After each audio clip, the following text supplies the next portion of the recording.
नमस्कार शेतकरी मित्रांनो, जसे की राज्य शासनाच्या माध्यमातून शेतकरी बांधवांसाठी अतिशय महत्त्वपूर्ण अशी अतिवृष्टी नुकसान भरपाई मंजूर करण्यात आलेली आहे। तर याच बद्दलची नवीन अपडेट आलेली आहे। काही नवीन जिल्ह्यांसाठी अतिवृष्टी नुकसान भरपाई ही राज्य शासनाच्या माध्यमातून मंजूर करण्यात आलेली आहे।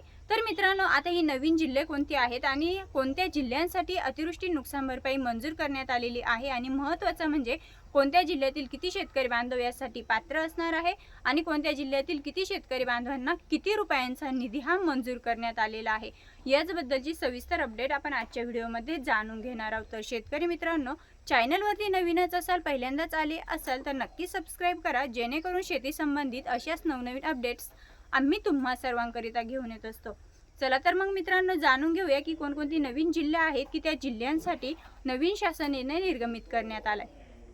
शेतकरी मित्रांनो, संपूर्ण महाराष्ट्र राज्यामध्ये आपण पाहिलं तर अतिवृष्टीने थैमान घातलं आणि नुकसानही मोठ्या प्रमाणावरती झालं। परंतु आत्ताच आपण जर पाहिलं तर 4 ते 5 दिवसांपूर्वी जवळपास 32,000 कोटी रुपयांचा निधी हा शासनाच्या माध्यमातून शेतकऱ्यांसाठी मंजूर करण्यात आलेला आहे। तर यामध्येच 15 ऑक्टोबर 2025 रोजी एक नवीन शासन निर्णय निर्गमित करण्यात आला आणि त्यापूर्वी 2 दिवस अगोदर म्हणजे 13 ऑक्टोबर 2025 रोजी सुद्धा एक नवीन GR निर्गमित करण्यात आला। तर आता या 2 GR नुसार कोणकोणत्या जिल्ह्यांसाठी अतिवृष्टी नुकसान भरपाई मंजूर झाली आणि किती रुपयांची मंजूर झाली ते आपण सविस्तर जाणून घेऊया।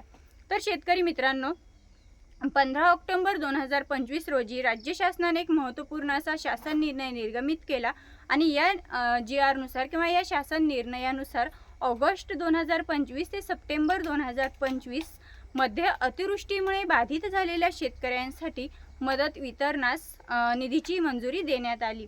आता यामध्ये अमरावती विभागातील अकोला, बुलढाणा आणि वाशिम तसेच छत्रपती संभाजीनगर विभागातील जालना आणि हिंगोली या जिल्ह्यांसाठी हा 15 ऑक्टोबर 2025 रोजी जो GR निर्गमित केलेला आहे, तर या 5 जिल्ह्यांसाठी निर्गमित करण्यात आलेला आहे।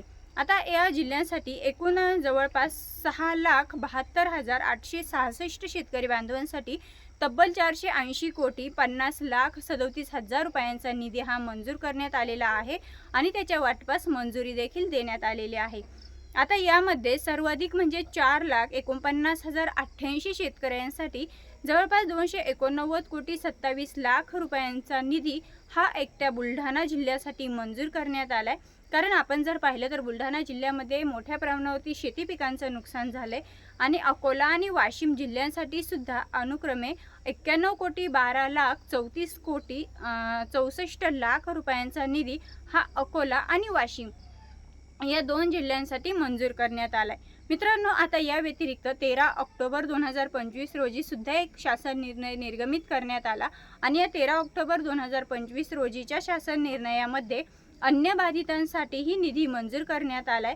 तर यामध्ये पुणे जिल्ह्यातील 144 शेतकऱ्यांना जवळपास 60 लाख रुपये आणि कोकण विभागातील रायगड असेल, रत्नागिरी असेल, सिंधुदुर्ग असेल या 3ही जिल्ह्यांमधील जवळपास 305 शेतकरी बांधवांसाठी 305 कोटी शेतकऱ्यांसाठी जवळपास 7,41,000 रुपयांचा निधी वितरणास राज्य शासनाच्या माध्यमातून मंजुरी देण्यात आली। आणि त्याचबरोबर शेतकरी मित्रांनो, नाशिक विभागातील अहिल्यानगर आणि जालना जिल्ह्यातील जुलै 2025 मध्ये बाधित झालेल्या एकूण जवळपास 16,641 शेतकऱ्यांसाठी 9 कोटी 71 लाख 11,000 रुपयांचा निधी हा मंजूर करण्यात आलाय। आता मित्रांनो, या दोन्ही महत्त्वाच्या शासन निर्णयानुसार म्हणजे 15 ऑक्टोबर आणि 13 ऑक्टोबर 2025 या 2 शासन निर्णयानुसार एकंदरीत सुमारे 490 कोटी रुपयांच्या निधीला मंजुरी देण्यात आलेली आहे। मित्रांनो, आता ही झाली 13 ऑक्टोबर आणि 15 ऑक्टोबर रोजी जे शासन निर्णय निर्गमित करण्यात आले त्यानुसार जे जिल्ह्यांसाठी अतिवृष्टी नुकसान भरपाई मंजूर झाली त्याबद्दलची सविस्तर अपडेट। पण मित्रांनो, आपण जर पाहिलं तर अजूनही बरेच असे जिल्हे आहेत की त्या जिल्ह्यांसाठी नवीन अतिवृष्टी नुकसान भरपाई ही निर्गमित करण्यात आली नाही किंवा मग त्या जिल्ह्यांसाठी त्याला मंजुरी देण्यात आली नाही। तर त्या जिल्ह्यांना नक्की केव्हा भेटेल, कारण या 5 जिल्ह्यातील शेतकरी बांधवांसाठी आनंदाची बातमी आहेच, परंतु जे उर्वरित जिल्हे आहेत त्याही भागांमध्ये लवकरात लवकर शासन निर्णय निर्गमित करण्यात येईल आणि त्याही भागांमध्ये लवकरच जी काही अतिवृष्टी नुकसान भरपाई आहे ती मंजूर करण्यात येईल। ज्या त्या भागातील पंचनामे पूर्ण झाल्यानंतर ते शासनाकडे पाठवले जातात आणि हे पंचनामे शासनाकडे गेल्यानंतर त्या जिल्ह्यासाठी अतिवृष्टी नुकसान भरपाईचा एक GR निर्गमित केला जातो आणि या GR नुसार त्या जिल्ह्यातील शेतकरी बांधवांना निधीची तरतूद केली जाते.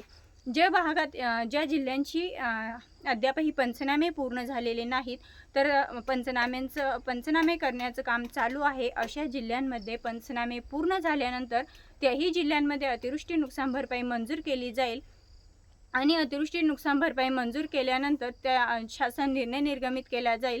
तर मित्रांनो, त्याही जिल्ह्यांमध्ये लवकरात लवकर म्हणजे दिवाळीपूर्वीच सर्व महाराष्ट्र राज्यातील शेतकरी बांधवांना, बाधित झालेल्या शेतकरी बांधवांना नुकसान भरपाई मिळणार असल्याचा दावा आपले स्वतः राज्याचे माननीय मुख्यमंत्री देवेंद्र फडणवीस साहेब यांच्या माध्यमातून करण्यात आलेला आहे. तर मित्रांनो, पुन्हा भेटूया अशाच माहितीसोबत. तोपर्यंत जय हिंद, जय महाराष्ट्र.